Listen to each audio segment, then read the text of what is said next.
nós tivemos um quadro maravilhoso, retratado no livro de Números, sobre o nosso Deus é um Deus de ordem, é um Deus extremamente organizado e, por outro lado, Ele segue a sua vontade, não pela lógica humana. E nós também vimos como Deus determinou que se acampasse o povo de Israel, as 12 tribos de Israel e também os levitas, ao redor do tabernáculo. O tabernáculo era o centro de seu viver. Hoje, da mesma forma, a igreja é o centro do nosso viver. Porque dentro do tabernáculo estava a presença de Deus, lá no Santo dos Santos, Deus está lá. Cristo é o nosso centro e a igreja é o nosso viver. E nós todos acampamos ao redor de Cristo e a igreja. E para que esse povo se mover segundo a vontade de Deus, cumprindo o seu propósito, era necessário essa ordem e era necessário uma voz, uma linha de comando. A linha de comando começa com Moisés, Arão e depois os 12 príncipes que eram chamados de cabeças de milhares. E depois havia outros líderes. Existem líderes em todos os níveis. Portanto, eu quero dizer para você que você não é um membro que apenas espera ser comandado. Você também precisa ser treinado para ser um líder. Pode ser um líder no grupo familiar de cuidado e multiplicação. Pode ser um líder na equipe de comportagem dinâmica. Pode ser um líder no apacentamento. Pode ser um líder na pregação do Evangelho. Quer dizer, nós precisamos ser aperfeiçoados, todos nós, para de alguma forma tomarmos a liderança. E nós seremos sempre pessoas que aprendemos a tomar iniciativa. Não sermos pessoas passivas. Não sermos aquelas pessoas quando só é pressionado, quando é empurrado, é que funciona. Nós precisamos ser pessoas que aprendem a liderar as outras pessoas para fazer a vontade de Deus. Bom, nesse sentido, no Novo Testamento, Deus também tem uma linha de comando. Deus, através de Cristo, Ele estabeleceu Cristo para se tornar cabeça de todas as coisas. Porque nos tempos antigos, Deus havia entregue o mundo de outrora para um arcanjo que Ele criou de uma forma especial para liderar aquele mundo. Um arcanjo criado cheio de formosura e cheio de sabedoria. E nós sabemos que, por causa da sua excessiva sabedoria e formosura, e devido ao seu sucesso em fazer o papel que Deus lhe entregou para fazer, ele se achou muito importante e o orgulho passou a viver no seu coração. E assim a iniquidade entrou nele e a iniquidade passou para este universo. Ele queria ser igual ao Deus Altíssimo e dessa forma ele ofendeu a linha da autoridade de Deus, estabelecendo uma linha de autoridade paralela, clandestina, e trouxe o caos para esse mundo. E ele, não contente com isso, levou terça parte dos anjos e também, quando o homem foi criado, ele fez o homem também entrar pelo mesmo caminho, enganando a Eva e fazendo Adão e Eva comerem da árvore do conhecimento do bem e do mal, que Deus disse para não comer. Com essa transgressão, o pecado entrou no homem, a morte passou para todos os homens, e todos os homens vivem encerrados no pecado. Tudo por causa da questão da autoridade. Então, o mundo em que vivemos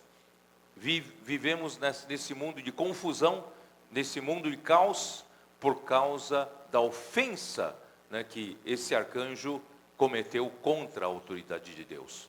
Mas Deus, Ele vai restaurar, Ele quer restaurar essa autoridade para Deus reaver o reino de Deus aqui na terra. E Deus nos chamou para isso. Ele nos criou para isso. Então, graças a Deus, vamos ler Efésios capítulo 1.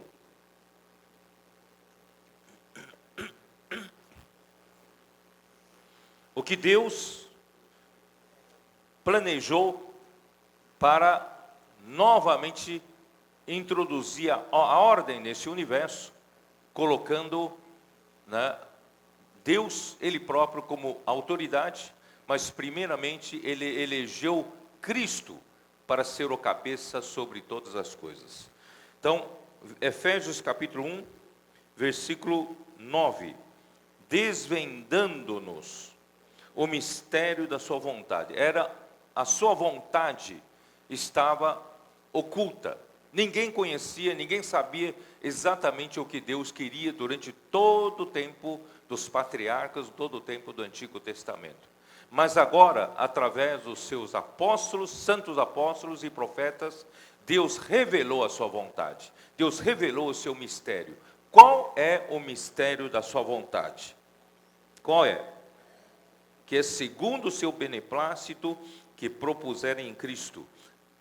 O mistério da sua vontade que foi revelado é de fazer convergir nele, convergir em Cristo, na dispensação da plenitude dos tempos, todas as coisas, tanto as do céu como as da terra. Quer dizer, o que está oculto no coração de Deus, na sua vontade, Ele revelou esse mistério para nós hoje. O que Ele quer? Ele quer encabeçar, fazer Cristo encabeçar todas as coisas, tanto as do céu como as da terra. Quer dizer, reaver essa ordem no universo através de uma só linha de comando, Deus comandando através de Cristo, né? E aqui nos versículos, para isso, né, Deus, vamos ver, versículo 19. E qual a suprema grandeza do seu poder para com os que cremos, segundo a eficácia da força do seu poder, o qual exerceu ele em Cristo, ressuscitando-o dentre os mortos e fazendo-o sentar à sua direita nos lugares celestiais, acima de todo principado e potestade e poder e domínio e de todo nome que se possa referir, não só no presente século, mas também no vindouro. Como Deus vai fazer Cristo encabeçar sobre todas as coisas? É que através de sua morte, e Deus então exerceu nele um poder extremamente, uma suprema força do seu poder. Ele ressuscitou a Jesus Cristo, e não só ressuscitou a Jesus Cristo, ele colocou Cristo acima de todas as coisas. Cristo hoje está sentado à direita de Deus, acima de toda e qualquer outra autoridade. Ele está acima de todo principado, de toda potestade e poder e domínio, e de todo nome que se possa referir, não só no presente século, mas também no vindouro. Cristo hoje, irmãos, está acima já de todas as demais autoridades. Mas para que isso aconteça, Deus então deu esse Cristo, que está acima de todas as coisas, de todas as outras autoridades, e Deus deu esse Cristo para a igreja. Deus deu esse Cristo como cabeça da igreja, e a igreja é o corpo de Cristo. Nossa cabeça já venceu, já foi ressuscitado, já foi elevado, está acima de todo principado e potestade, e nós somos o seu corpo. Olha que maravilha, né? E por isso que no versículo 22 fala: e pôs todas as coisas debaixo dos pés, e para ser o cabeça sobre todas as coisas, o deu à igreja, a qual é o seu corpo, a plenitude daquele que a tudo enche em todas as coisas. Então, Cristo, que já foi elevado ao céu, está acima de toda e qualquer outra autoridade. Deus então deu para ser cabeça da igreja. E a igreja hoje é o seu corpo. E é a plenitude, a igreja hoje é a plenitude daquele que a tudo enche em todas as coisas. Portanto, irmãos, primeiramente Deus precisa fazer com que a igreja esteja encabeçada por Cristo. Nosso cabeça é Cristo, nossa autoridade é Cristo. É Cristo quem manda. Hoje a nossa nuvem é Cristo. Nossa autoridade máxima é Cristo. Os irmãos entenderam? Então por essa linha que eu vou mostrar para vocês a mensagem de hoje. E em 1 Coríntios 12, 28, essa linha de autoridade estende-se até aos homens vivos, aos homens que são contemporâneos a nós. É muito fácil dizer que Cristo é nossa cabeça, muito fácil dizer que Cristo é nossa autoridade, mas eu não respeito a nenhum homem. Não, eu respeito a Deus, não respeito nenhum homem, mas existem homens revestidos de poder, revestidos de autoridade por Deus, que representam a linha da autoridade de Deus. Então, 1 Coríntios 12, 28. A uns estabeleceu Deus na igreja, em primeiro lugar, apóstolos. Em segundo lugar, profetas. Em terceiro lugar, mestres e assim por diante. Então, Deus estabeleceu na igreja uma ordem. Em primeiro lugar, os apóstolos. E entre os apóstolos tem níveis diferentes de apóstolos. Por isso, irmãos, essa linha de autoridade, essa linha de comando, não se pode quebrar. Porque se quebrar, vira uma desordem, vira um caos. Graças a Deus, nós somos o povo de Deus, nós somos exército de Deus, nós somos um só sacerdócio em Deus, nós temos a nuvem que nos orienta, nós temos Moisés que dá palavra de direção ao povo, e nós temos Arão que nos ajuda a fazer o sacerdócio, o serviço sacerdotal, nós temos cabeças e milhares, nós temos príncipes, um príncipe sobre cada tribo, e nós temos responsáveis em cada segmento de serviço, em cada linha de serviço, nós temos uma liderança. Portanto, irmãos, nós assentados entre nós precisamos ter o discernimento espiritual que entre nós há ordem. Não é uma mera prática de democracia na igreja. Nós temos uma ordem estabelecida por Deus.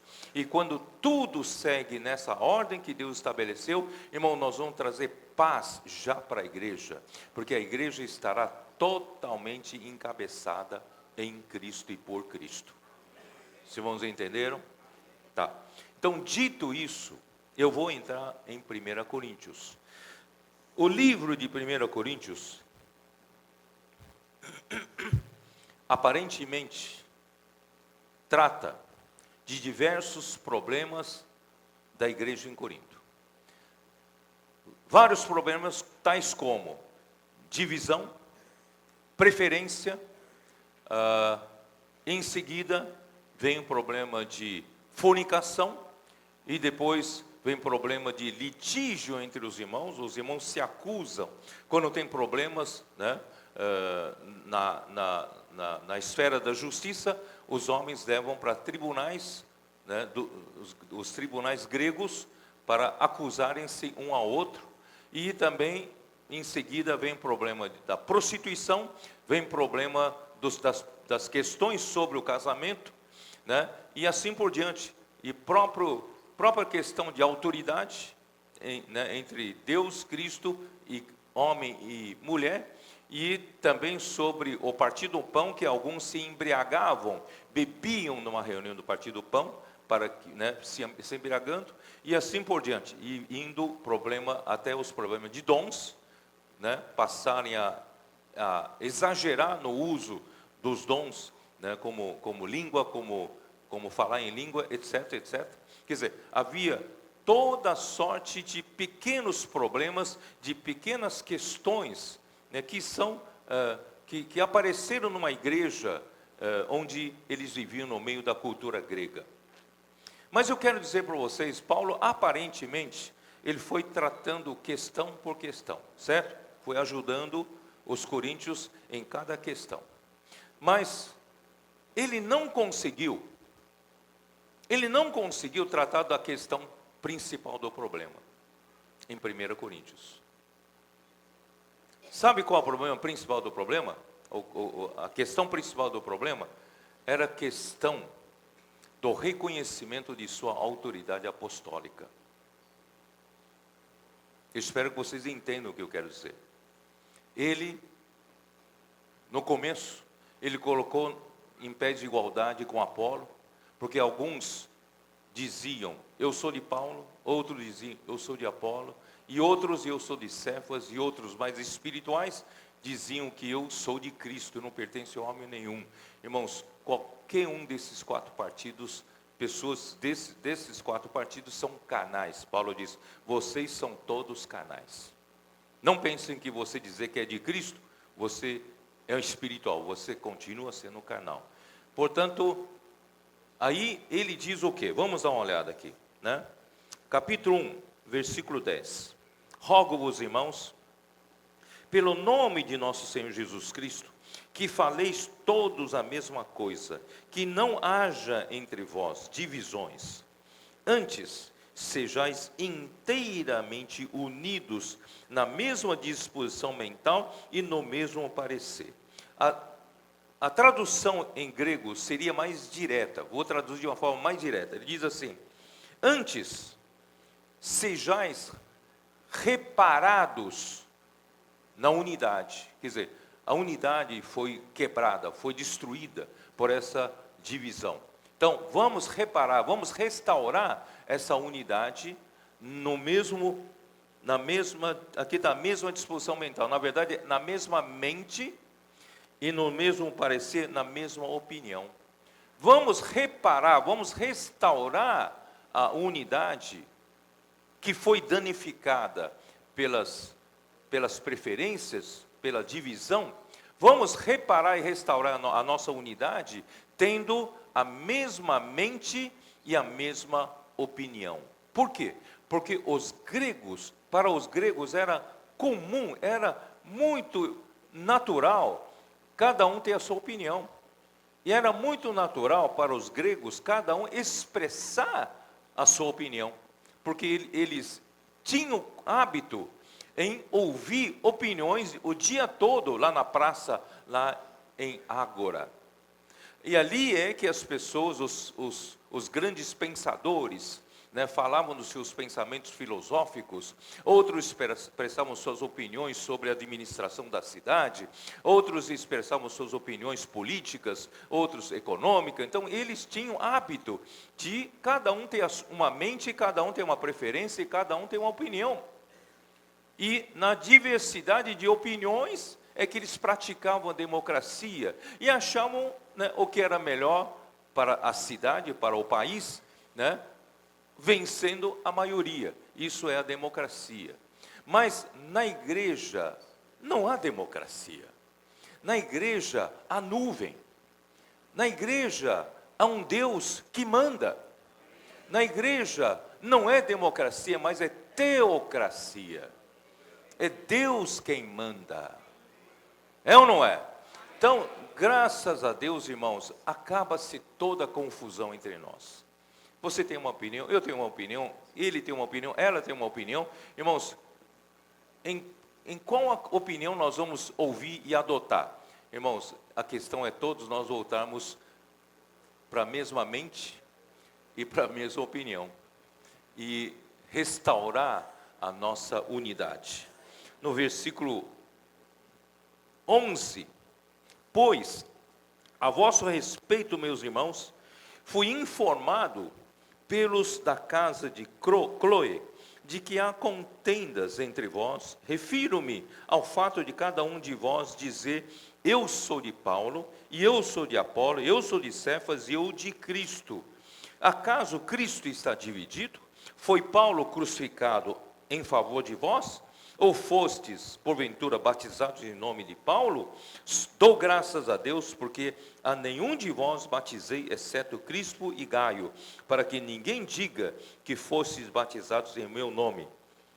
Batizei também a casa de Estéfanas, além desses, não me lembro se batizei algum outro, porque não me enviou Cristo para batizar, mas para pregar o Evangelho, não com sabedoria de palavra, para que se não anule a cruz de Cristo. Porque a cultura grega usava muito a sabedoria de palavra, a sabedoria de persuasão, né? Com a sua lógica, e assim é que os pensadores persuadiam as pessoas. Mas aqui na igreja, irmãos, não precisamos usar a palavra de persuasão. Não precisamos tentar convencer ninguém para seguir a minha opinião. Nós temos que o quê?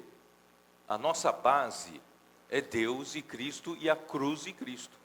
Que a nossa, né, que a nossa fé não esteja baseada, né, fundamentada em cima da sabedoria humana, mas em cima de Cristo e a cruz de Cristo. E no capítulo 3, versículo 1. Eu, porém, irmãos, não pude falar como a espirituais, e sim como a carnais, como a crianças em Cristo. Leite vos dei a beber, não vos dei alimento sólido, porque ainda não podíeis suportá-lo. Nem ainda agora podeis, porque ainda sois carnais. Vocês ainda são carnais, Paulo dizia para os coríntios. Porquanto, havendo entre vós ciúmes e contendas, não é assim que sois carnais e andais segundo o homem? Quando, pois, alguém diz, eu sou de Paulo, e outro eu de Apolo, não é evidente que andais segundo os homens? Quem é Apolo? Quem é Paulo? Servos por meio de quem crestes? Isto conforme o Senhor concedeu a cada um. Eu plantei, Apolo regou, mas o crescimento veio de Deus.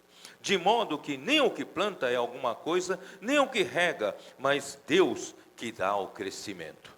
Ora, o que planta e o que rega são um, e cada um receberá o seu galardão, segundo o seu próprio trabalho. Porque de Deus somos cooperadores, lavoura de Deus, edifício de Deus, sois vós. A igreja que é mais importante é a lavoura de Deus, o edifício de Deus, e nós somos servos de Deus para plantar e para regar. Deus é quem dá crescimento. Vocês estão entendendo ou não? Para onde eu quero mostrar? Não, acho que ainda não entenderam. Paulo se colocou na mesma posição de igualdade com Apolo. Aliás, Paulo plantou. Deus enviou Paulo como apóstolo, foi até Atenas e de Atenas para Corinto. E levou o evangelho de Deus, evangelho de Cristo, para aquele povo que estava debaixo da forte influência da sabedoria humana da cultura grega. E Paulo, então, com lágrimas, com suor, ele pregou o evangelho e surgiu a igreja em Corinto. Então Paulo plantou. E ele diz que Apolo regou. Apolo, ele era extremamente poderoso na palavra. Ele era eloquente, né? Vamos dar uma olhada. Atos 18. Espero que Deus me dê expressão suficiente para fazer vocês entenderem. Atos 18. Senhor Jesus. Atos 18, versículo 24. Nesse meio tempo, chegou a Éfeso um judeu natural de Alexandria. Alexandria fica ali na região do Egito, chamado Apolo, homem eloquente e poderoso nas Escrituras. Então, Apolo era uma pessoa eloquente, ele era poderoso na Escritura, que aqui diz Escritura com relação ao Velho Testamento. Ele era poderoso na palavra, quer dizer, era uma pessoa, um típico de uma pessoa líder no meio do povo grego. Porque o povo grego era muito dado a discussões filosóficas, de opiniões, debates. Então, precisa desenvolver muito a eloquência, né, capacidade de convencimento, da lógica, etc, etc. E Apolo era desse perfil, os seus irmãos entendem. Então, Apolo chegou em Éfeso, ele tinha esse perfil, só que o que ele conhecia, né, de Deus, não era completo. Ele ensinava com precisão a respeito de Jesus, mas conhecendo apenas o batismo de João. Então, na verdade, não era tão preciso assim, né? Então, versículo 26. Ele, pois, começou a falar ousadamente na sinagoga, ouvindo-o, porém, Priscila e Áquila, tomaram-no consigo e com mais exatidão lhe expuseram o caminho de Deus. Então, Áquila e Priscila, aquele casal que conheceu Paulo em Corinto, porque faziam tendas, eram do mesmo ofício, e eles colocaram Apolo na linha, conhecendo, mostrando qual era o caminho de Deus. E em seguida, querendo Apolo percorrer a Acaia, animaram-no os irmãos e escreveram aos discípulos para o receberem. Quer dizer, Apolo, depois de ficar em Éfeso por um tempo, ele era eloquente, as pessoas gostavam dele, era poderoso nas Escrituras, e ele queria visitar a Acaia, e onde ficava Corinto. E então os irmãos ali de Éfeso escreveram uma carta para os irmãos de Acaia, principalmente a igreja de Corinto, o recebesse. E chegando lá, né, tendo chegado, auxiliou muito aqueles que mediante a graça havia crido. Por quê? Porque com grande poder convencia publicamente os judeus, provando por meio das Escrituras que o Cristo é Jesus. Então, ele era poderoso na palavra, ele era eloquente, então ele era exatamente o que os gregos queriam, tinham perfil dos gregos. E Paulo, às vezes, aparecia, né, em um lugar em fraqueza, em temor, em tremor. Quer dizer, Paulo não aparecia em público numa presença poderosa, mas Paulo pregava a Cristo e esse crucificado. Ele não tinha esse perfil de usar sabedoria humana, embora ele pudesse usar. Ele era uma pessoa culta, mas ele sabia que a fé das pessoas, dos irmãos, não podiam se basear em cima da sabedoria humana. Então, Paulo era de um perfil diferente, e Apolo era de um perfil que os gregos estavam acostumados a ter no seu convívio dia a dia. Tá? Bom, aí o que aconteceu? Com essa ida de Apolo para Corinto, antes preciso explicar, irmãos, que Éfeso também era uma cidade grega, também tinha cultura grega, tá? Então, mesmo Éfeso estando na Ásia Menor, e o Corinto ficasse do outro lado do mar, Acaia, né? Ambos tinham os mesmos hábitos, a mesma cultura, tá? Todos eles gostavam desse perfil de Apolo. Então, Paulo, ele até sobreelevou Apolo. Ele disse, Paulo, eu plantei e Apolo regou, né? Na verdade, eu não sei se dá para considerar que Apolo regou, né? Então, porque causou tanta confusão depois disso. Mas mesmo com relação a coisas humanas, eu queria dizer para vocês, daqueles que têm experiência em agricultura, você compra uma terra bruta, até tornar a terra bruta agriculturável, você preparar a terra, você desmatar a terra, você tirar, não é isso? Você arar a terra e você calcarear a terra, você, né, tornar a terra com um pH adequado para plantio. Irmãos, para quem planta, o maior trabalho está para quem planta. Não sei se vocês concordam comigo. Quem aqui tem fazenda, sabe do que eu estou dizendo. Então, uma fazenda com uma terra bruta tem um valor X. Mas uma terra com uma terra preparada, uma terra pronta para plantio, irmão, tem um valor, quem sabe, 3 vezes X. Né? Então, por quê? Porque para plantar precisa preparar a terra. Então, para quem planta, o maior trabalho está em quem planta, quem inicia uma obra, quem trabalha aqui na obra. Então, irmão Dong aqui no Brasil, na América do Sul, ele foi quem iniciou a obra, do nada. Né? Vem um lá da China, lá de Taiwan, vir para cá, sem falar a língua de direito, né, português, e o Senhor o usou e abriu a obra aqui na América do Sul. E esse trabalho, só quem o acompanhou sabe o suor, lágrimas e labor que teve. Então, não é fácil abrir uma obra, não é fácil, né, plantar. Plantar, parece que plantar é igual regar, não é. Plantar é muito mais difícil. Mas onde eu quero mostrar é o seguinte, ó Senhor Jesus. Paulo, ele disse que eu e Apolo somos servos de Deus. E vocês são nós somos cooperadores de Deus, vocês são a lavoura de Deus, né? Edifício de Deus. E eu lancei, Paulo disse, no versículo 1 Coríntios 3, versículo 10. Segundo a graça de Deus que me foi dada, lancei o fundamento como prudente construtor, e outro edifica sobre ele, porém cada um veja como edifica. Aqui Paulo já está tentando deixar claro. Paulo tinha muito medo de ofender Apolo. Ele tem muito medo dos seguidores de Apolo serem ofendidos, ficarem ofendidos. Mas, na verdade, Paulo queria dizer o seguinte, que essa obra, Deus me entregou para fazer. Não sei se os irmãos entendem, né? Essa obra foi entregue a Deus, por quê? Porque eu lancei esse firme fundamento. Esse firme fundamento fui eu que lancei, Deus me usou, eu lancei e lancei Cristo como esse fundamento.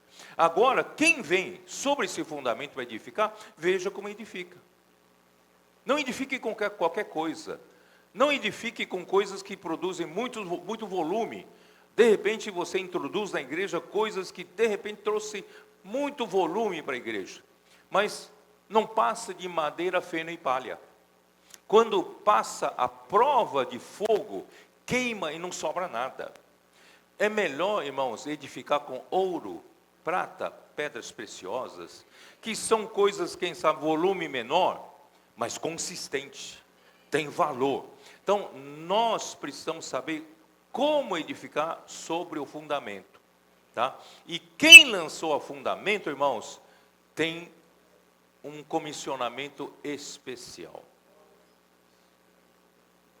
Aí Paulo chega no capítulo 4, ele diz assim, no versículo 14, não vos digo estas coisas para vos envergonhar. Versículo 14, pelo contrário, para vos admoestar como a filhos meus amados. Porque ainda que tivesseis milhares de preceptores em Cristo, essa palavra preceptores é paidagogos, quer dizer, é o que nós entendemos por pedagogos. E essa palavra pedagogos naquele tempo era usada para instrutores de filhos do dono da casa. Por exemplo, não sei se vocês sabem que está no livro de Atos, que os atenienses não se ocupavam com outras coisas, senão em ouvir novidades. Vocês conhecem esse versículo no livro de Atos? Então, naquele tempo, os gregos ricos, aristocratas, que são de famílias ricas, essas pessoas não trabalhavam. Essas pessoas faziam os seus escravos trabalharem no seu negócio para ele. Não, né? Que são escravos? Escravos não são escravos que vêm da África, não. Escravo naquele tempo era, eles faziam guerras, dominavam outros povos, e esses outros povos dominados acabavam se tornando seus escravos. Então, esses escravos trabalhavam na sua casa, e os donos da casa são aristocratas, eles não trabalhavam, cuidavam de estar em ágora, na praça, dia todo ouvindo filosofias, dia todo ouvindo sabedoria humana, para saber qual é a razão da existência humana. Então, assim eram, né, os gregos, os atenienses. Então chega, e eles então tinham alguns, dentre esses escravos, já de mais tempo em casa, de maior confiança, e pessoas mais cultas, mais instruídas, eles entregavam os seus filhos aos cuidados desses preceptores, desses pedagogos. Então, esses, nessas grandes famílias, cuidavam e educavam os filhos dos donos. Vocês entendem? Então, Paulo fala, vocês podem ter milhares de pedagogos, vocês podem ter milhares de instrutores de crianças, mas vocês não têm muitos pais em Cristo. Porque eu, não é isso? Pois eu, pelo Evangelho, vos gerei em Cristo Jesus. Paulo, agora, em capítulo 4, ele ousou falar um pouco mais forte. Não sei se vocês entendem. Irmãos, você colocaria o seu pai, para você, em pés de igualdade com outros homens? Eu gosto mais daquele perfil de homem do que meu pai. Eu acho que eu vou adotar aquele como meu pai. Você faria isso? Porque pai só tem um. Todos nós temos um só pai. E eu não comparo o meu pai com outro homem, por melhor que seja, porque ele é meu pai. Os irmãos não estão reagindo muito forte não, porque acho que aqui não gosta muito de pai, né? Você ama seu pai ou não? Você trocaria seu pai por outro? Não. Porque seu pai é seu pai. Seu pai é quem te gerou, não é? Então, irmãos, pai nós só temos um. Não é questão de aquele homem melhor, aquele homem é mais culto, aquele homem é mais rico. Não, seu pai é seu pai. Você não compara seu pai com outro homem. Isso é bobagem para os coríntios compararem Paulo com Apolo. Vocês estão me entendendo ou não? É ou não é bobagem? Paulo gerou pelo Evangelho os coríntios. Os coríntios hoje têm a vida de Deus, eles formam a igreja de Deus que está em Corinto, graças a Paulo. Paulo foi lá e pregou o Evangelho. Portanto, irmãos, existe uma questão que nós não prestamos muita atenção. E essa questão começa a ser tratada em 1 Coríntios e vai terminar na 2 Coríntios.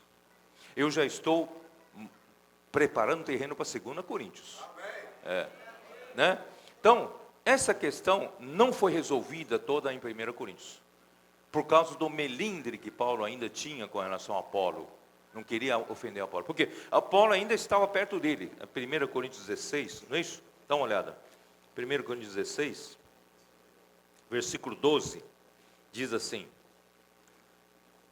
acerca do irmão Apolo, muito lhe tenho recomendado que fosse ter convosco, em companhia dos irmãos, mas de modo algum era vontade dele ir agora. Irá, porém, quando se lhe deparar boa oportunidade. Quer dizer, Apolo ainda estava ali na região. Então, ele, ao escrever essa carta aos Coríntios, ele escreveu, né, com muito cuidado, para não ofender Apolo, nem os seguidores de Apolo, né? Então, mas por isso, irmãos, em toda a 1 Coríntios foi tratando das questões, mas ele percebeu que essas questões não foram bem tratadas por falta de tratar da questão principal. Essa questão principal não foi tratada. Vocês acreditam que ele escreveu a segunda epístola aos Coríntios exatamente para tampar esse buraco, para poder deixar claro o problema principal não foi tratado? A 2 Coríntios inteirinho foi para isso. Dá uma olhada em 2 Coríntios, já no último capítulo, já no finalzinho de 2 Coríntios, no capítulo 13. Capítulo 13.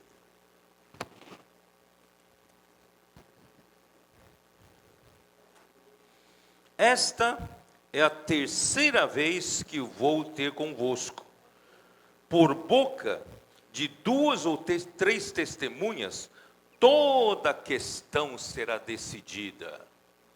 Eu pergunto, já chegando no final de 2ª carta aos Coríntios, tinha uma questão pendente ainda que precisava ser resolvida. Que questão era essa? Que questão era essa? Então vamos olhar no capítulo 13, versículo...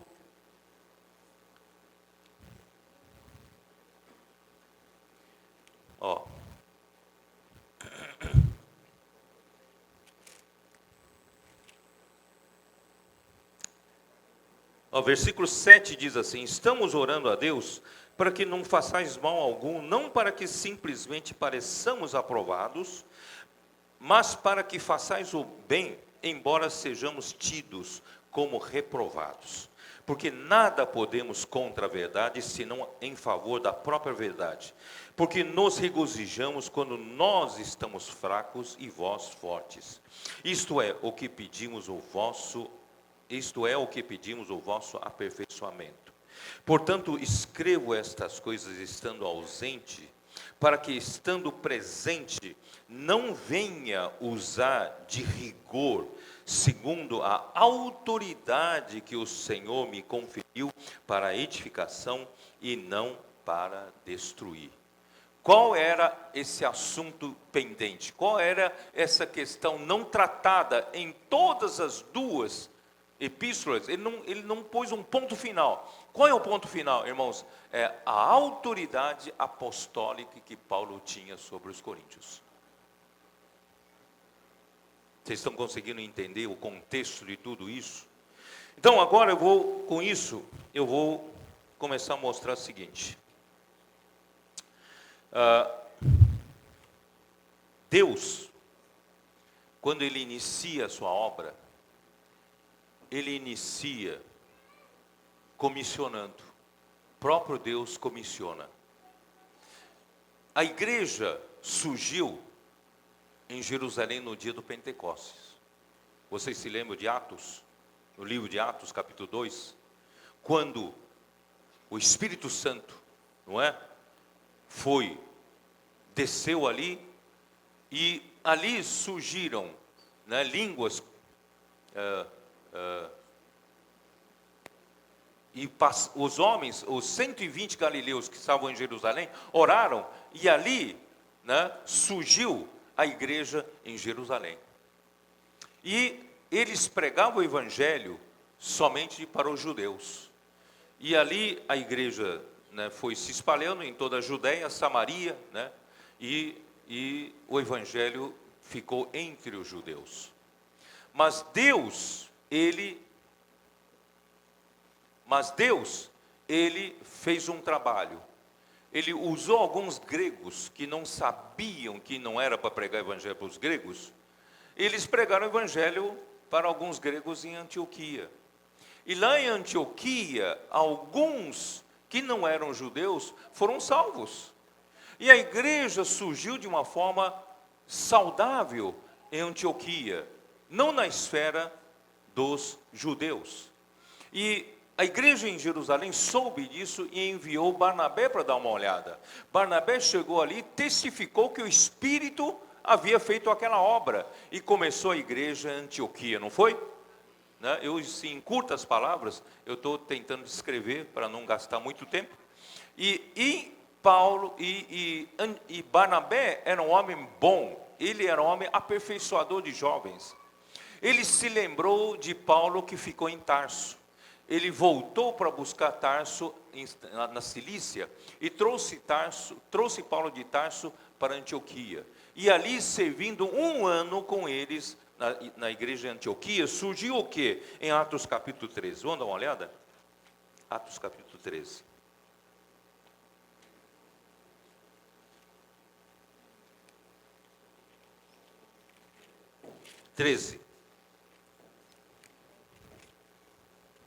Havia na igreja de Antioquia profetas e mestres: Barnabé, Simeão por sobrenome Níger, Lúcio de Cirene, Manaém, Colasso de Herodes, o tetrarca, e Saulo.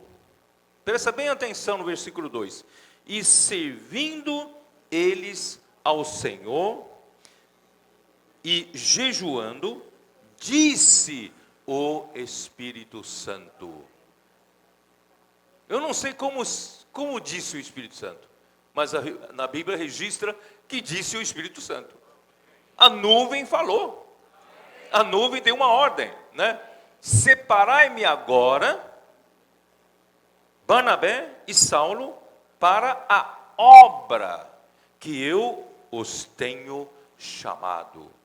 Então, a partir de Antioquia, o Espírito Santo deu um início a uma obra. E essa obra, nós sabemos que foi uma obra para o meio dos gentios, para que a igreja pudesse entrar no meio dos gentios. E Deus separou Barnabé e Saulo para essa obra. Então, irmãos, uma obra não se inicia por um homem, só porque ele fez muita coisa. Precisa iniciar pelo chamamento do Espírito Santo. É preciso que o próprio Deus inicie aquela obra, Ele comissione alguém para aquela obra e Ele envie aquelas pessoas para aquela obra. Portanto, irmãos, Paulo fazia parte desse chamamento juntamente com Barnabé, e eles então saíram. Obedientes ao Espírito Santo, eles saíram para aquela primeira viagem. Vocês sabem que eles principalmente ficaram na região da Galácia. E na segunda viagem, Barnabé já se separou de Paulo. Paulo levou a Silas e teve a segunda viagem pela região da Galácia e foram até Troade, e de Troade foram até Macedônia, levantou a igreja em Filipos, Tessalônica, Bereia, né? E Paulo aí que desceu para Atenas e Corinto. E aí voltou de Corinto pelo mar até Éfeso. E de Éfeso ele foi até voltando, passou por Jerusalém e voltou para Antioquia, segunda viagem. E o que nós estamos tratando é a terceira viagem. Em Éfeso, tudo começou em Éfeso, tá?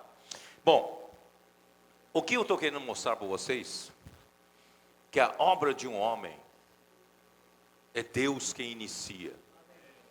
Então havia uma linha iniciada em Jerusalém. Por essa linha iniciada por Jerusalém, não conseguia alcançar os gentios. E o objetivo de Deus, pela rejeição dos judeus, o objetivo de Deus era que esse evangelho prosperasse no meio dos gentios. E como havia limitação pelos que começaram em Jerusalém para essa obra, Deus teve que ter um outro início. Esse outro início foi em Antioquia. E em Antioquia, Deus então comissionou Barnabé e Saulo, e mais tarde nós sabemos que essa obra estava principalmente sobre os ombros de Paulo. Tá? Vocês entenderam, né? Então, quando chega em Gálatas, dá uma olhada em Gálatas. Senhor Jesus. Espero que vocês estejam me acompanhando. Aparentemente não é tão fácil de entender, porque essa mensagem é para quase o nível universitário ou para pós-graduandos, né? Então espero que vocês consigam entender, mas no final vocês vão entender, vocês vão ficar muito alegres, né? Da forma que eu vou conduzir vocês. Então, em Gálatas capítulo 1, versículo 11, faço-vos, porém, saber, irmãos, que o evangelho por mim anunciado não é segundo o homem, porque eu não o recebi, nem o aprendi de homem algum, mas mediante revelação de Jesus Cristo. Não era uma organização humana, é uma coisa totalmente comandada pelo Espírito Santo, comandado por Deus e comandado por Senhor Jesus. Tá? Então, o que ouvistes, qual foi o meu proceder outrora no judaísmo, como sobremaneira perseguia eu a igreja de Deus e a devastava, e na minha nação, quanto ao judaísmo, avantajava-me a muitos da minha idade, sendo extremamente zeloso das tradições de meus pais. Quando, porém, ao que me separou antes de eu nascer, e me chamou pela sua graça, aprouve revelar seu Cristo em mim, para que eu o pregasse entre os gentios, sem detença. Não consultei carne e sangue, nem subi a Jerusalém para os que já eram apóstolos antes de mim, mas parti para as regiões da Arábia e voltei outra vez para Damasco.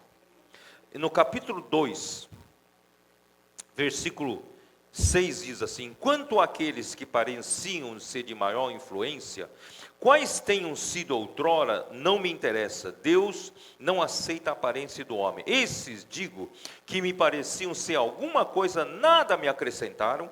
Antes, pelo contrário, quando viram que o evangelho da incircuncisão me fora confiado, como a Pedro o da circuncisão. Vocês entenderam? O Espírito, Deus então fez questão de segmentar o evangelho da circuncisão e o evangelho da incircuncisão. A Pedro foi confiado o evangelho da circuncisão e para a Paulo foi confiado o evangelho da incircuncisão, para os gentios.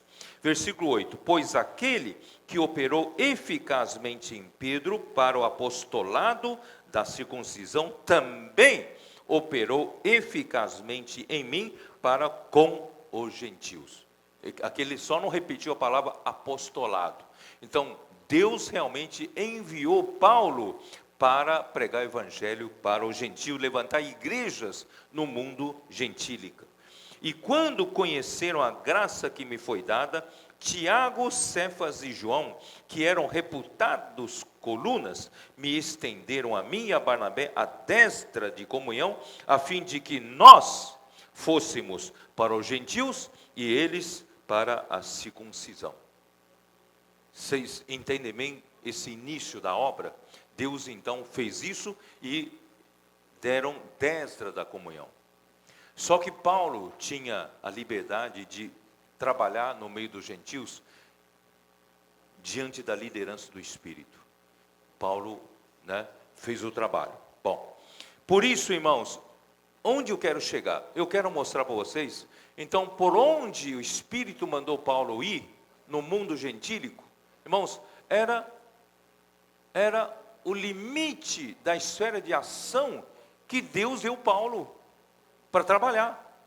E dentro de um limite de ação de um apóstolo, de uma obra, irmãos, tem uma liderança na obra. Tem ou não tem uma liderança na obra?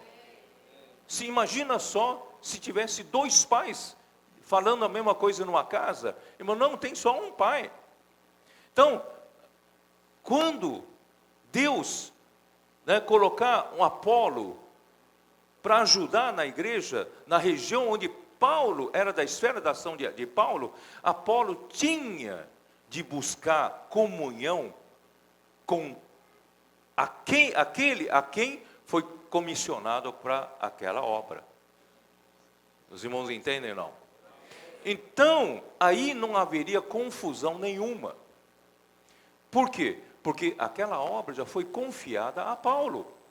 Se eu estou entrando no meio do caminho, eu preciso me alinhar com aquele apóstolo que já está nessa obra. Eu preciso honrar e respeitar essa esfera de ação. E eu não iniciar outra coisa. Irmãos, por isso, esse princípio é muito importante entre nós.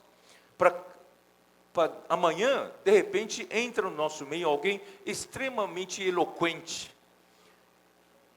consegue convencer muita gente com seu discurso, com suas palestras, sua sabedoria. Irmãos, muitos vão atrás dele. E vai causar maior divisão entre nós e maior confusão entre nós.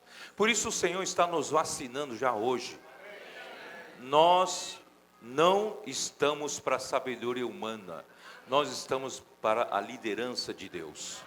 Então Paulo começa a mostrar, vou mostrar para vocês a segunda, é isso, né? 2 Coríntios 10, dá uma olhada em 2 Coríntios 10.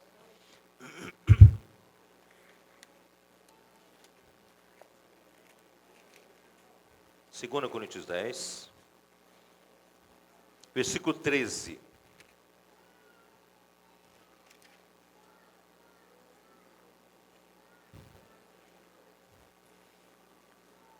Nós, porém, não nos gloriaremos sem medida, mas respeitando o limite da esfera de ação que Deus nos demarcou, o que se estende até vós. Irmãos, estão entendendo que a obra de Paulo foi demarcada por Deus? Qual é o limite da esfera de ação dele? Foi totalmente demarcado por Deus. Irmãos, não é homem que demarca, é Deus quem demarca. Não é homem como chegando à lua, finca a sua bandeira e diz, isso aqui é meu. Não, é Deus que tem que demarcar. E Deus demarcou para Paulo, não é isso? Versículo 14, porque não ultrapassamos os nossos limites, como se não devêssemos chegar até vós. Porque alguns dizem que Paulo não devia chegar até Corinto, mas Deus demarcou. Posto que já chegamos até vós com o Evangelho de Cristo. Não adianta agora dizer que não devíamos chegar, mas nós já chegamos com o Evangelho de Cristo.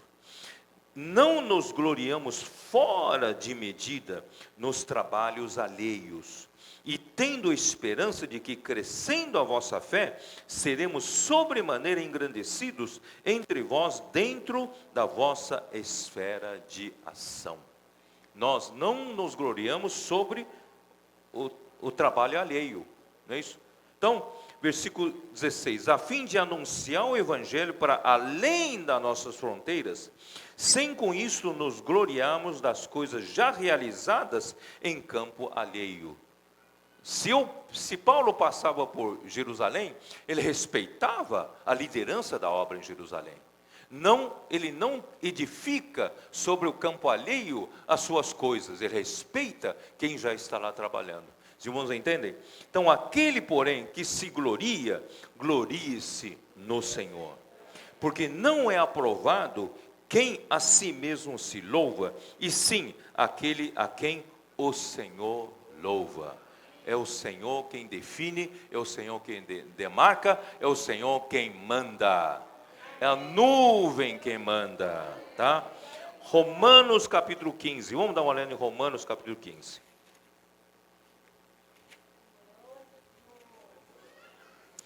Espero que vocês consigam me acompanhar, tá? É lição difícil, mas irmãos, é muito importante para todos nós. Para que o nosso caminho daqui para frente seja um caminho livre, aberto, né?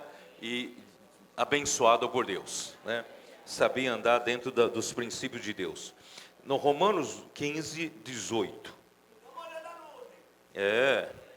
Porque não ousarei discorrer sobre coisa alguma, senão sobre aquelas que Cristo fez por meu intermédio, para conduzir os gentios à obediência por palavra e por obras. Essa era a obra encarregada a ele. O Evangelho para os gentios. Por força de sinais e prodígios, pelo poder do Espírito Santo. Quando Deus, ele envia, quando Deus, ele demarca, quando ele confia a alguém uma obra, Deus confirma. Com o quê? Com sinais e prodígios e com o poder do Espírito. É ou não é verdade? Entre nós não acontece a mesma coisa? uma palavra profética sai, imediatamente Deus confirma, com sinais prodígios, não é verdade? E de maneira que desde Jerusalém e circunvizinhanças até Ilírico, tenho divulgado o Evangelho de Cristo. Ilírico era aquele mundo que chega até a região de Corinto. Tá? Então Paulo pegou toda aquela região da Síria, Cilícia, né, Galácia, indo até Ásia Menor, e foi para Macedônia, atravessando o mar Egeu, Macedônia, e descendo até Acaia, Corinto, Atenas, certo? Então toda essa região, ele divulgou o Evangelho de Cristo, e Deus remarcou para ele: esforçando-me desse modo por pregar o Evangelho, não onde Cristo já fora anunciado. Olha como é importante esse princípio. Para não edificar sobre fundamento alheio. Antes, como está escrito, hão de vê-lo aqueles que não tiveram notícia dele, e compreendê-lo os que nada tinham ouvido a seu respeito. Irmãos, por isso que no versículo 22 em diante mostra que Paulo desejava partir para outro campo de ação, outro campo de atividade, né? Capítulo 20, versículo 22, essa foi a razão, porque também, muitas vezes me senti impedido de visitar-vos. Mas agora, não tendo já campo de atividade nestas regiões, desejando há muito visitar-vos. Visitar-vos quem? Visitar Roma, os irmãos de Roma.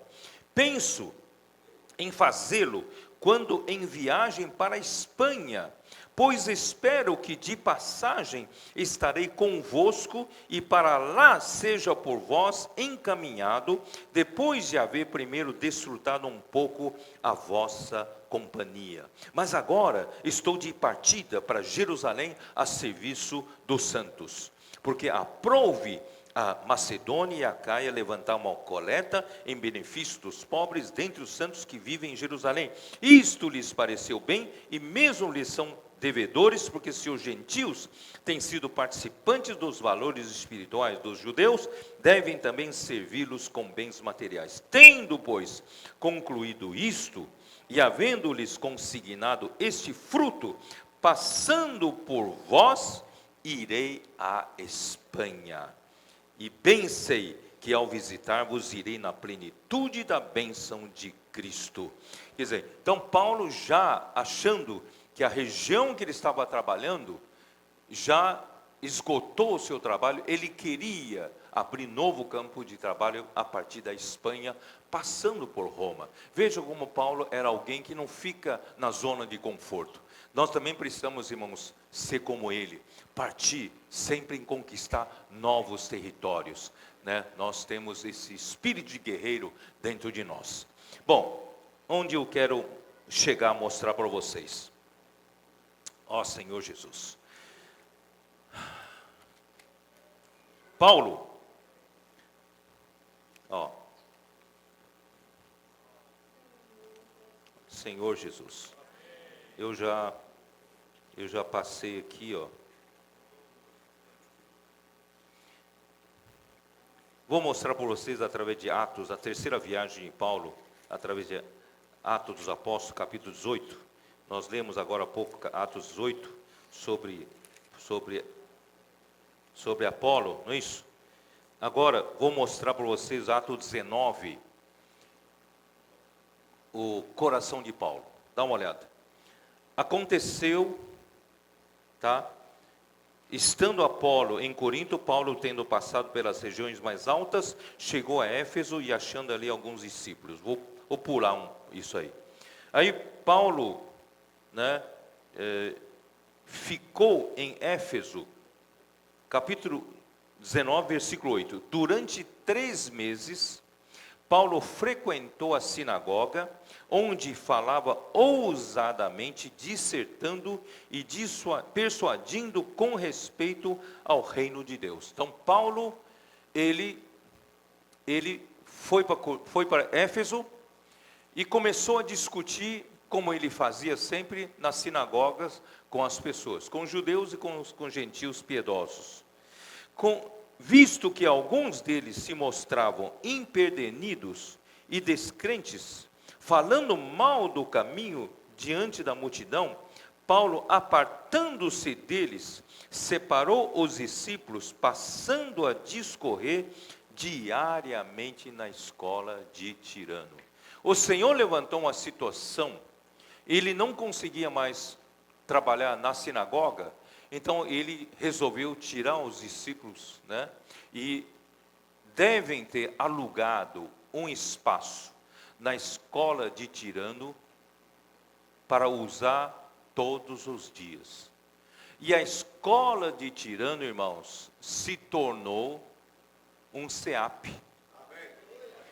A escola de Tirano se tornou um centro de formação de líderes. Se tornou um centro de formação de obreiros.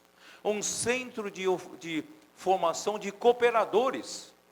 Por quê? Porque Paulo diariamente estava discursando na escola de Tirano, era um espaço alugado, e veja o versículo seguinte. Durou isso, versículo 10, durou isto por espaço de 2 anos. Já pensou? 2 anos, todos os dias Paulo estava ali falando a palavra de Deus. 2 anos são mais de 30 dias em que Paulo usou aquele espaço para aperfeiçoar. Dá uma olhada, ele diz assim: dando ensejo a que todos os habitantes da Ásia ouvissem a palavra do Senhor, tanto judeus como gregos. Paulo até escreveu para os coríntios de que ele pretendia ficar, não é isso, mais tempo em Éfeso, porque em Éfeso se abriu uma porta para ele, uma porta muito grande se lhe abriu, e havia muita resistência, muita perseguição, muito sofrimento. Mas por outro lado, essa porta aberta que se abriu, então Paulo percebeu o que o Espírito queria fazer. Paulo resolveu permanecer 2 anos em Éfeso para consolidar a obra em Éfeso. Dá para mostrar o mapa, não? Dá para mostrar aquele mapa?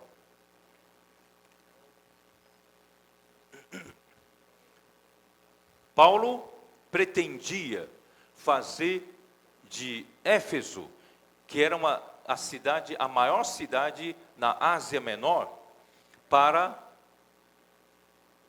fazer um centro de obras de Paulo, um centro de obra e um centro de aperfeiçoamento, né, de Paulo ali em Éfeso.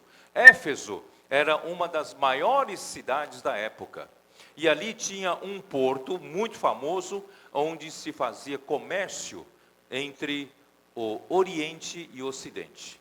Porque a Ásia Menor fica no continente asiático. Não sei se vocês sabem que a Turquia de hoje, o seu território fica 5% na Europa, mas 95% fica na Ásia. E a maior parte fica na Ásia Menor, tá? Onde está Éfeso, Esmirna, né, Pérgamo, assim por diante. Isso é Turquia, tá? Então, estão com dificuldade? Então Paulo percebeu a importância estratégica de Éfeso, então ele resolveu consolidar a sua obra em Éfeso, para que ele pudesse, quando partir para a Espanha, ele teria um grupo de obreiros preparados para continuar cuidando da obra dele ali na região onde ele abriu. Ele não podia largar e deixar aquilo cair, não é verdade? Então ele preparou Éfeso para esse trabalho. E eu vou já adiantando que Corinto também era uma cidade estratégica, só que ficava do outro lado do mar. Ele também, na verdade, queria fazer um mini centro de sua obra também em Corinto, né? Ó Senhor Jesus, está difícil?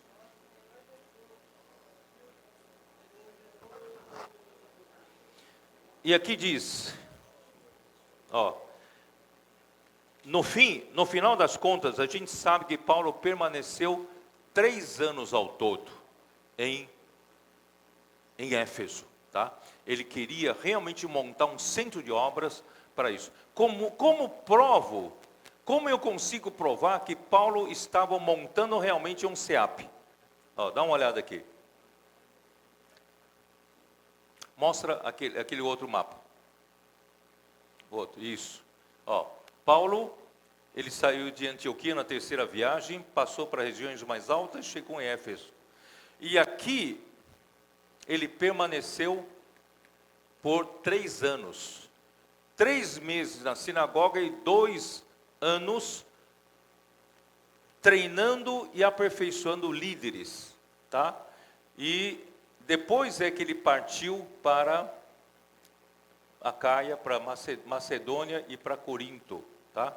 Então ele estava aqui em Éfeso. Olha só esse ponto estratégico. A Ásia, tudo isso aqui é Ásia, daqui para cá é Ásia.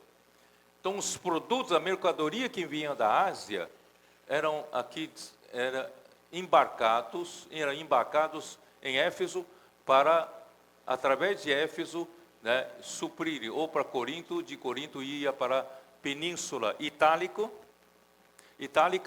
e aqui para a Espanha, tá? Então, a importância estratégica de Éfeso fez com que Paulo resolvesse estabelecer um centro de obra em Éfeso.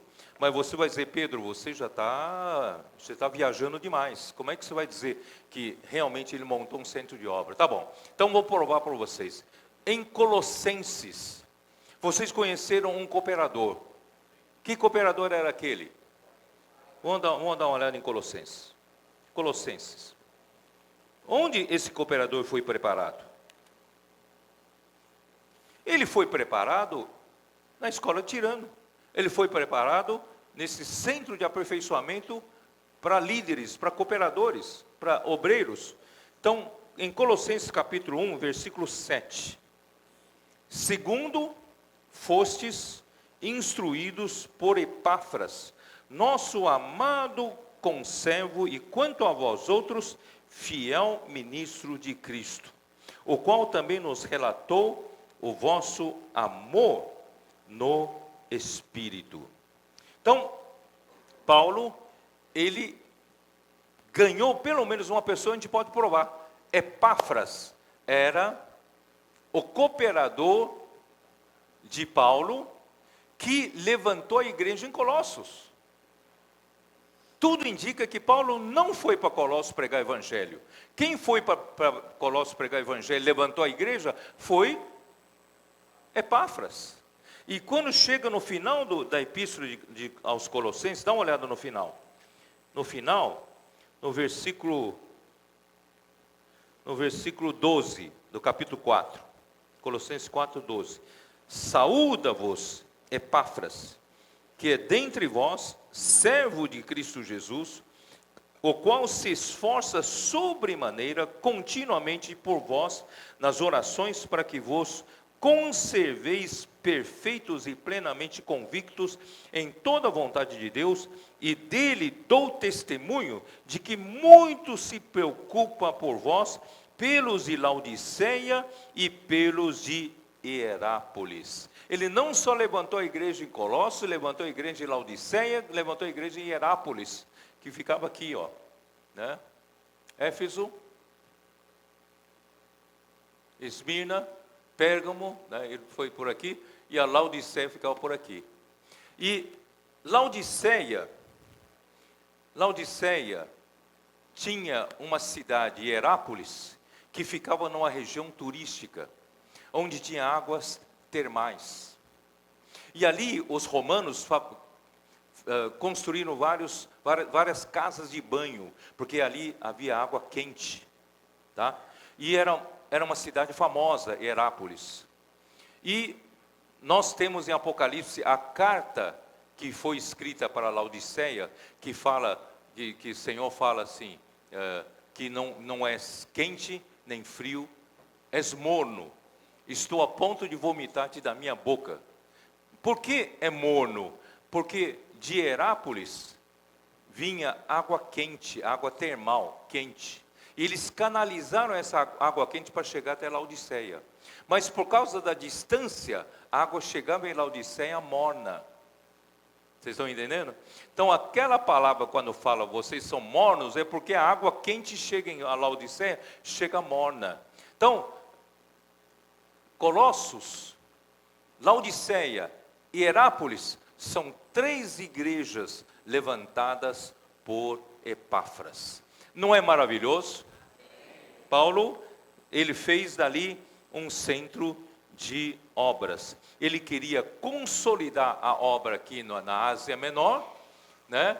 E depois ele queria consolidar a obra aqui em Corinto. Ele queria consolidar aqui em Corinto, né? E dá uma olhada. Eu vou mostrar para vocês agora 2 Coríntios. 2 Coríntios capítulo 1.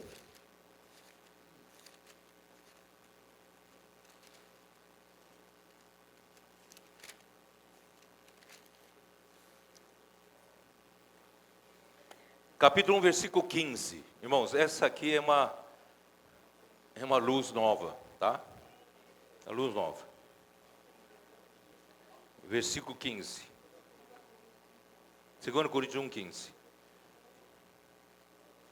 Com esta confiança, resolvi ir primeiro encontrar-me convosco. Convosco quem? Com os coríntios. Para que tivesseis um segundo benefício. Quer dizer, Paulo seria, estando esse tempo todo em Éfeso, ele queria ir até Corinto para que estivessem segundo benefício. Quer dizer, é a segunda visita de Paulo aos coríntios. Seria o segundo. Por que isso é importante? Porque lá no final de 2 Coríntios fala de terceira viagem. Então vou falar aqui de terceira visita a Corinto. Aqui fala, para que tivesse um segundo benefício, e por vosso intermédio, passar a Macedônia, e da Macedônia voltar a encontrar-me convosco, e ser encaminhado por vós para a Judéia.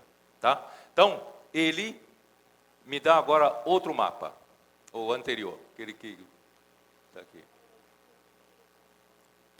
Essa viagem foi o que Paulo fez. Mas Paulo pretendia fazer essa viagem diferentemente. Me dá aquele outro mapa anterior. Isso. Ó, por isso que eu coloquei um remendo aqui.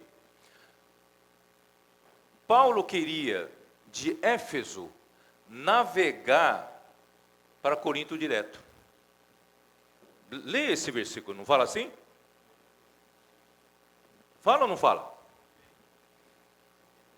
Resolvi primeiro encontrar-me convosco para que tivesses um segundo benefício, e por vosso intermédio passar a Macedônia. Quer dizer, daqui eu iria para Macedônia, e de Macedônia eu voltaria para cá. Está certo ou não? Não é isso que está escrito? Tá? Só que essa viagem não foi possível acontecer. Ele não fez, não conseguiu fazer. Seria a segunda viagem. Seria a segunda viagem. Tá? Só que, porque ele resolveu, ele planejou assim e não deu certo, os coríntios que estavam com a cabeça cheia de preferências, Paulo, Apolo, tal, e, irmãos, cheio de questionamentos, condenaram a Paulo. Disseram que Paulo era o quê? Era de coração dúbio. Dizia sim, depois não, depois não, depois sim. Começaram a criticar. Está aqui ó, escrito. 2 Coríntios 1, continuação aqui, ó. Versículo 17. Ora, determinando isto, terei porventura agido com leviandade? Ou ao deliberar, acaso delibero segundo a carne? De sorte que haja em mim simultaneamente o sim e o não? Antes, como Deus é fiel, e a nossa palavra convosco não é sim e não. Porque o Filho de Deus, Cristo Jesus, que foi por nosso intermédio anunciado entre vós, isto é, por mim e Silvano e Timóteo, Silvano é Silas, tá? E não foi sim e não, mas sempre houve nele o sim. Porque quantas são as promessas de Deus, tantas tem nele o sim. Porquanto também por ele é o amém, para a glória de Deus, por nosso intermédio. Então Cristo é o sim. Paulo não pregava sim e não. A palavra dele não era dúbia, porque Cristo é sempre o sim. Ele é o sim para toda a promessa de Deus. Então, irmãos, vocês perceberam como os coríntios estavam cheios de questionamentos? Qualquer coisa que Paulo falava, eles criticavam. Vocês sabiam que Paulo, para fazer esse levantamento de ofertas na região de Acaia, dos coríntios, Paulo teve que mandar Timóteo, mais 2 com ele, não sei se vocês sabiam disso. Ele mandou Timóteo, mais um que é reconhecidamente pelas igrejas como um homem de confiança fiel, e mais um que os coríntios reconheciam que era homem de confiança. Para quê? Para que não houvesse dúvida de que Paulo estivesse se aproveitando dessas ofertas. Quando você não tem essa clareza do ministério, você começa a pôr dúvida em tudo. Quando o irmão Dong,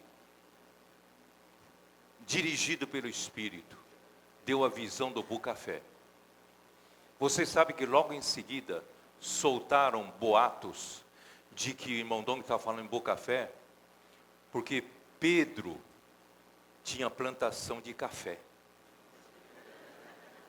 E eu estaria me beneficiando vendendo o café para os Bucafé. Irmão, quem realmente vendesse café para o Bucafé estaria falido. É ou não é verdade? Olha só, quando você não tem coração limpo, você começa a inventar toda a história, né, para duvidar do apóstolo. Então, Paulo disse: eu não sou sim, não. Eu estou na linha de Cristo. Cristo é o sim, tá? Então, foi dessa forma. Agora eu posso ir lá para 13, 2 Coríntios 13. Versículo 1 diz assim: esta é a primeira vez que eu vou ter, é a terceira vez que eu vou ter convosco. Ué, é a terceira ou a segunda? Me digam. Ele foi até Corinto na segunda viagem, pela primeira vez. E agora na terceira viagem, seria a segunda vez. Mas por que ele fala terceira vez? Né? E ainda diz assim: e já disse, versículo 2, já o disse anteriormente, e torno a dizer, como fiz quando estive presente pela segunda vez. Mas agora, estando ausente, o digo aos que outrora pecaram, e a todos os demais, que se outra vez for, não os pouparei. Ora, era a segunda ou terceira vez. Então eu mostrei para vocês em 2 Coríntios capítulo 1, versículo 15, de que houve uma segunda vez, mas foi uma tentativa um planejamento em ir, e não deu certo. Ele intencionava ir. E aqui, no capítulo 12, versículo 14 também: eis que pela terceira vez estou pronto a ir ter convosco. Então, aqui o sentido, irmãos, é: eu estou pronto a ir pela terceira vez. Eu estava pronto para ir pela segunda vez, mas não deu certo. Agora estou pronto, pela terceira vez estou pronto a ir ter convosco. E aqui no capítulo 13, versículo 2, como fiz quando estive presente pela segunda vez. Essa palavra presente, em grego, é paremi. Essa palavra paremi também pode ser traduzida: estive pronto. Não é que eu estive presente, eu estive pronto. Quando da segunda vez eu estive pronto, agora da terceira vez eu estou pronto a ir ter convosco. Mas a ida de Paulo, a terceira viagem, foi a segunda vez que ele vai para Corinto. Porque há alguns irmãos que dizem, que insistem, em que houve uma viagem que Paulo fez na segunda viagem que não foi registrado na Bíblia. Eu não creio assim, não sei, mas pode até ser. Mas pelo que eu descobri em 2 Coríntios 1, versículo 15, e o que está aqui, irmãos, foi essa tentativa de Paulo ter ido para lá, tá? Bom, vamos lá. Ó Senhor Jesus, onde nós vamos chegar? 1 Coríntios 16, vamos lá, 1 Coríntios 16.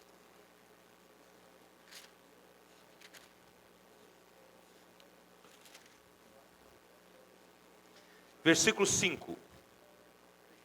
Irei ter convosco por ocasião da minha passagem pela Macedônia. E porque devo percorrer a Macedônia? Aí ele então voltou pelo caminho original, o caminho que nós conhecemos. Foi por Macedônia. Sabe por que ele acabou indo por Macedônia primeiro? Porque ele queria se encontrar com Tito. Ele sabia que Tito estava vindo de lá para cá. Então, Tito não navegou pelo mar. Tito estava, então ele quis ir ao encontro de Tito. Por isso que ele foi por terra. Tá? Então, versículo 6. E bem pode ser que convosco me demore, ou mesmo passe o inverno, para que me encaminheis nas viagens que eu tenho que fazer. Porque não quero agora ver-vos apenas de passagem, pois espero permanecer convosco algum tempo, se o Senhor permitir. Quer dizer, Paulo não só ele montou um centro de obras na Ásia, em Éfeso, para cuidar de todo o continente da Ásia, onde tinha igrejas, ele também queria levantar em Corinto um mini centro de obra. Ele não queria de visitar só de passagem em Corinto, ele queria permanecer em Corinto por algum tempo, porque ele viu que deu certo o centro de obra dele lá em Éfeso. Ele queria montar outro centro aqui em Corinto. Ficarei, porém, em Éfeso até o Pentecostes, porque uma porta grande e oportuna para o trabalho se me abriu. Essa porta grande, irmão, justamente preparar obreiros, preparar cooperadores na escola de Tirano. E há muitos adversários. Nada é fácil para Paulo, não é verdade? Nada é fácil para nós hoje. Graças ao Senhor, irmãos, a obra está avançando. Aleluia! Então, dessa forma que eu quis mostrar para vocês, que dessa forma, voltando lá para outro mapa, dessa forma, ele conseguiu levantar um centro de obra aqui, só que quando ele chegou em Corinto, ele tinha planejado embarcar num navio e vir direto, né, talvez para Éfeso e vir direto para Jerusalém, já trazendo a coleta. Só que quando ele ia embarcar no navio aqui, ele descobriu que havia uma cilada que os judeus prepararam para ele na hora dele embarcar, iam prendê-lo. Então ele não subiu no navio, ele voltou por terra, deu toda essa volta aqui, ó. Foi aí que ele, né, passou por Mileto, Rhodes e veio parar aqui, deu essa volta, porque os judeus armaram uma armadilha para ele. Bom, o que aconteceu, vocês já sabem depois disso. Paulo, então, foi preso em Jerusalém. De Jerusalém, Paulo ficou 2 anos na Cesareia. E quando ele percebeu que, por meios políticos, os judeus queriam trazer Paulo de volta para Jerusalém, armar uma cilada para matá-lo. Paulo, então, apelou para César. Paulo, apelando para o César, o governador o mandou para Roma. E aquela viagem foi desastrosa, mas Paulo se mostrou como um rei, como um príncipe de Deus, com toda a autoridade de Deus. E ele ficou na prisão romana. E na sua prisão romana, primeiro aprisionamento de Paulo em Roma, ele escreveu o quê? Quem sabe? Quais são os livros? Não sabe? Paulo escreveu o coração da Bíblia. Escreveu o quê? Colossenses, Efésios, Filipenses e Filemão. Não é maravilhoso? Paulo escreveu esses livros maravilhosos ali. Mas depois, Paulo foi solto. E quando Paulo foi solto, provavelmente ele visitou vários lugares. Entre eles, Éfeso, né, a Macedônia, Creta, vários lugares ele visitou. Tá? E depois, subitamente, ninguém sabe por quê, de repente, no ano 67, depois de Cristo, subitamente Paulo foi preso pela perseguição do imperador Nero. E ele foi preso e logo em seguida martirizado. Paulo morreu provavelmente por volta do ano 67.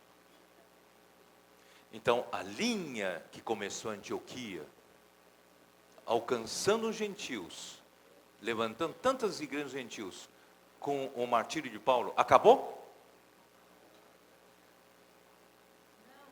Porque a linha de Jerusalém tinha acabado.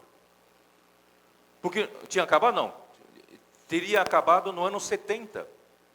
No ano 70, o imperador Tito, o Império Romano estava com problemas com judeus. Os judeus, né, não queriam deixar de praticar sua religião, e o imperador, né, ali sempre com essa desavença, e finalmente resolveram acabar com Jerusalém. E ali, irmãos, acabou com a igreja de Jerusalém, acabou com a cidade de Jerusalém. Antes disso, pouquinho antes disso, provavelmente, irmão João, eu acredito, por volta do ano 68, 69, porque Paulo morreu no ano 67, certo? No ano 68, 69, João foi de Jerusalém para Éfeso. E, pasmem, esse centro de obra montado pelo Espírito Santo por meio de Paulo, e teve toda uma esfera de ação dos seus obreiros, cooperadores trabalhando aqui na região. João veio parar aqui, ó. Essa linha de Antioquia não parou com Paulo. Essa linha de Antioquia foi dado prosseguimento, foi dado prosseguimento por meio do apóstolo João. E João se utilizou dessa estrutura de obra de Paulo para cuidar dessa região toda. Por isso que em Apocalipse, né, o Senhor diz: o que vês, escreve em carta e manda às 7 igrejas que são da Ásia Menor, da Ásia. Então, irmãos, João foi da continuidade. É isso que eu quero que vocês vejam, irmãos. A obra que começou em Antioquia com Barnabé e Paulo, depois deu sequência com Paulo, não parou com a morte de Paulo. Essa obra, Deus teve sequência com João. E João, irmãos, pelo menos de 69 até ano 90, quando ele foi exilado na ilha de Pátimo, por volta daqueles anos, irmãos, ele permaneceu uns 20 anos cuidando das igrejas da Ásia Menor. A igreja em Éfeso era uma igreja ainda cheia de conhecimento. Paulo, por 2 anos na escola de Tirano, deixou eles cheios de verdade na cabeça, não é? Cheio de conhecimento bíblico na cabeça, só que eles não sabiam, não conseguiam digerir aquilo, transformar aquele conhecimento na aplicação da vida, que resulta em amor. João levou o seu ministério, o ministério ulterior de João, conseguiu ajudar aqueles cabeções, né? Não é assim? Como era a igreja em Éfeso, em Apocalipse? Como era a igreja em Éfeso? A igreja em Éfeso era uma igreja, ó Senhor Jesus, a carta, a anjo da igreja em Éfeso escreve, né? Conheço as tuas obras, tanto o teu labor, Apocalipse 2, tá? Versículo 2: conheço as tuas obras, tanto o teu labor como a tua perseverança, e que não podes suportar homens maus, e que puseste à prova os que a si mesmos se declaram apóstolos e não são, e os achaste mentirosos. Eles são muito bons em provar isso, em provar aquilo, não é isso? Porque eles tinham toda a base da verdade com eles, com o ensinamento que Paulo deixou com eles. Só que eles ficaram muito assim, né? Muito avaliadores, muito aferidores, é isso, não é aquilo, é isso, aquilo, cheio de conhecimento na cabeça. Irmãos, tenho porém contra ti que abandonaste o teu primeiro amor. Lembra-te, pois, de onde caíste, arrepende-te e volta à prática das primeiras obras. Se não venho a ti, e moverei do seu lugar o teu candeeiro, caso não te arrependas. Irmãos, Deus me salvou com o ministério do irmão Dong. Me salvou da minha cabeça cheia de conhecimento. Eu estudei engenharia da linha de ciências exatas. E quem estuda faculdade para valer, gosta de pegar uma coisa e entrar fundo em cada assunto. E eu era assim. Irmãos, eu então tinha uma cabeça desse tamanho. E era muito bom para aferir os outros. Isso está certo, isso está errado, isso está de acordo com o que eu aprendi, isso não está de acordo com o que eu aprendi, isso é assim, aquilo é assim. Irmãos, exatamente como os Efésios. E o irmão Dong me ajudou a ter simplicidade. Ele conseguiu me tirar dessa cabeça grande e transformar isso tudo que conhecia, irmãos, para a vida. E a vida resulta em amor. Essa foi a minha maior salvação. O ministério de João foi trazido pelo irmão Dong no meio de nós. O ministério de Paulo, irmãos, foi dado fundamento para nós, principalmente através do Watchman e Witness. Mas quem nos levou para a vida, bom, foi o ministério de irmão Dong. E o ministério de João vai permanecer até a volta do Senhor. Todos os outros ministérios acabam com a morte do apóstolo. Mas o ministério de João é o único ministério que vai permanecer até a volta do Senhor. Irmãos, João, por volta do ano 90, já depois de quase 20 anos de trabalho na região de Éfeso, da Ásia Menor, ele não quis adorar, não quis se prostrar diante do imperador Domiciano. E o imperador Domiciano o exilou para a ilha de Patmos. E ali na ilha de Patmos, ele teve a visão do Apocalipse. E escreveu o Apocalipse. E quando ele voltou do exílio, voltou para Éfeso novamente. E em Éfeso, provavelmente, escreveu as 3 epístolas de João. Irmãos, tanto o Evangelho de João como as 3 epístolas de João são recheados de vida e amor. A vida, o conhecimento, irmãos, tem que ser assimilado, digerido e transformar em vida.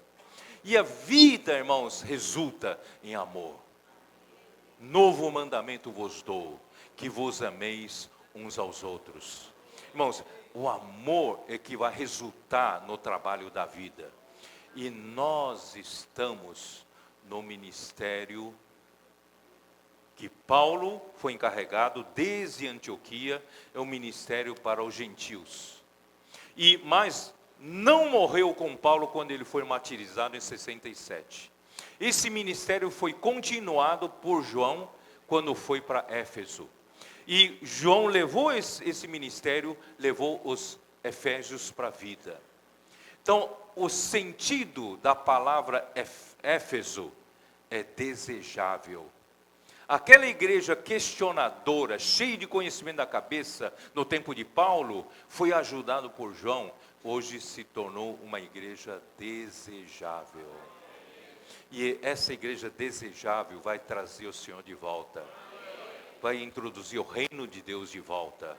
Porque vai produzir o encabeçamento de Cristo, e a vida vai predominar sobre nós, e o amor será o resultado final. E o amor é a única coisa que é perfeita, vai permanecer para todo sempre. Por isso, irmãos, que linha ministerial você está? Essa é a minha pergunta no final dessa mensagem. Qual é a nossa linha ministerial? Hein? É a linha que começou em Antioquia, pelo ministério de Paulo, que nos revelou tantas verdades, continua nos revelando tantas verdades. Sabe por que hoje nós desfrutamos tanto das epístolas de Paulo? Sabe não? Porque nós estamos entrando nas profundezas das verdades reveladas por Paulo, pelo ministério de João. Eu não sei se vocês estão percebendo. Nós não estamos naquela linha de antigamente no tempo de estudo vida. Hoje, irmãos, nós estamos vendo coisa de uma forma mais gostosa, orgânica, praticável. Isso, né? cheio de sabor. Por quê? Porque nós estamos desvendando os mistérios das epístolas de Paulo por meio de ministério de João. E a vida está saindo, tá? E, irmãos, esse ministério, eu vou dizer de novo para você saber qual a sua origem. Qual é a sua origem? A sua origem, o ministério em que você está, a obra em que você pertence, é a obra que começou pelo Espírito Santo em Antioquia. Essa obra seguiu por Paulo, até o seu martírio, 67. Ele preparou em Éfeso um centro de obra, mas essa obra não terminou com a sua morte.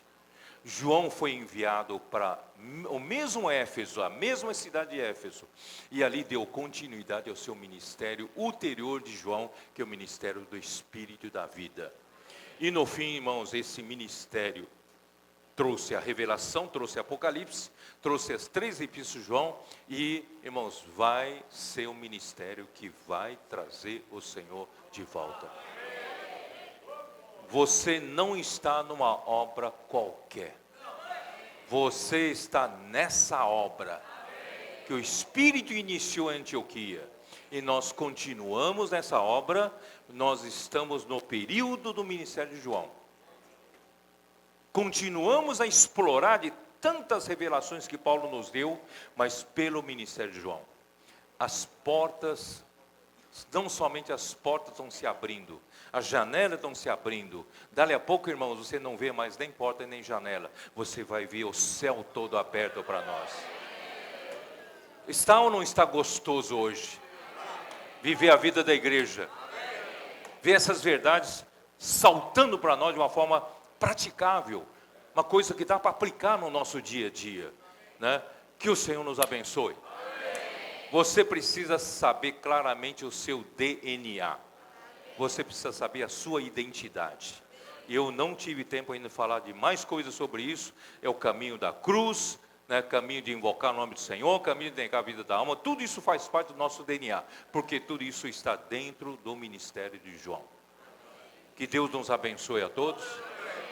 Vamos ter a consciência de que, sendo fiéis, nós vamos trazer o Senhor de volta. Jesus é o Senhor.